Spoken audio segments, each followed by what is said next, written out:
Ryan Hall, recent new American half marathon record holder, shattered that performance set in 1985. On the left, Sarah Schwald, who trains up with Tegan Kampf's group, and Jerry Schumacher up in Wisconsin. And they have all had superb seasons, right around 4:31, 32 the mile. 8 laps of this 200-meter oval, a little bit more than that. There are the competitors. Lindsay Gallo is that 5th athlete I was talking about, within that 2.5-second area between 4:31 and 4:34. So it does set up on paper as a very competitive race. We'll see who is willing to drag the pace out. Right now, Shane Culpepper taking the early lead, but that may very well change. You know, we can watch and see what happens here, Dwight. Very hard to win from the front, as Shane Culpepper is doing, when you have 3 or 4 other athletes that are very close time-wise to you. You know, if you notice, cars draft at Indianapolis, humans do too. You have to push aside the air.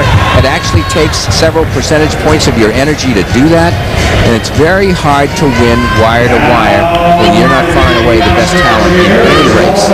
Also 12 competitors in this final, which is sometimes problematic, as Amy Mortimer, former Kansas State All-American, decides to take over the leading duties, and Shane Culpepper only too happy to let her do so. Kristen Worth Thomas right on the shoulder of Culpepper, but running now for 2 laps in the outer part of lane 1, part of lane 2, so she's running a longer distance than she really does need to in order to stay out of trouble. You know, you talk about that.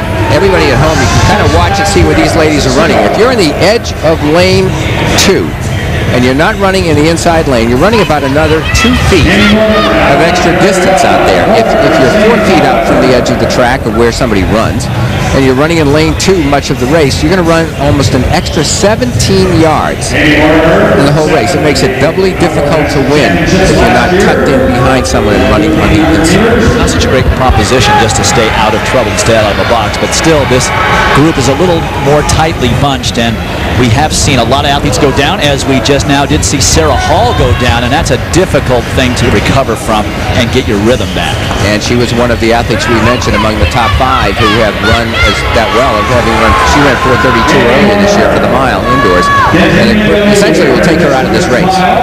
Sarah Schwald also well back near the back of the pack, as Amy Mortimer continuing to lead over Shane Culpepper, Kristen Worth Thomas, and then Kira Karlstrom and Colette Douglas, but still rather bunched together, that top 7 or 8 competitors. Anybody's race at this point is coming up with 4 laps to go. 2:21, tactical early race. It's going to set this up for a kicker's race. What's interesting to me also is I know these 4 women quite well. All of them feel they got really good kicks. All of them have confidence in it, and that's why they're all willing to let this thing dawdle.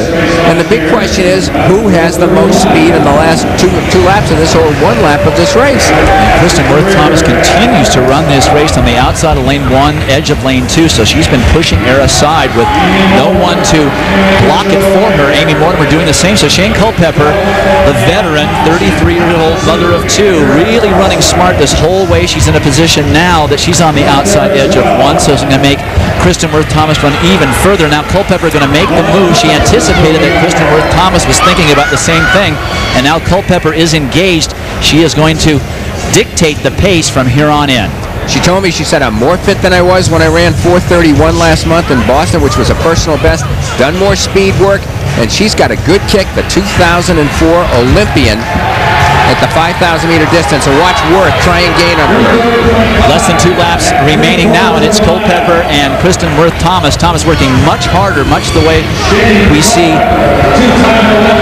leaders when they look that easy, and the second-place person trying to maintain contact. Culpepper, the veteran, now just stretching it out.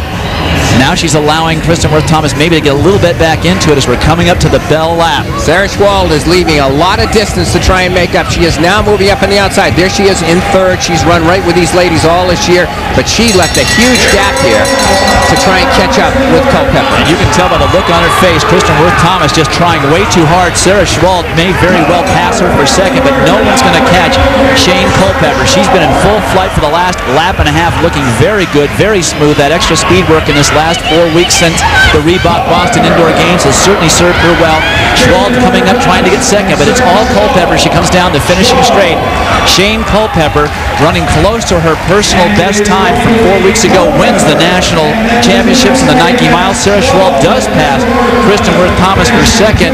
Thomas holding on for third. Shane Culpepper wins the U.S. National Championship at the mile, and her husband, last week, 2 weeks ago, winds up winning the U.S. National Cross Country Championships. Congratulations to both of them. 4:34.44 for Shane Culpepper.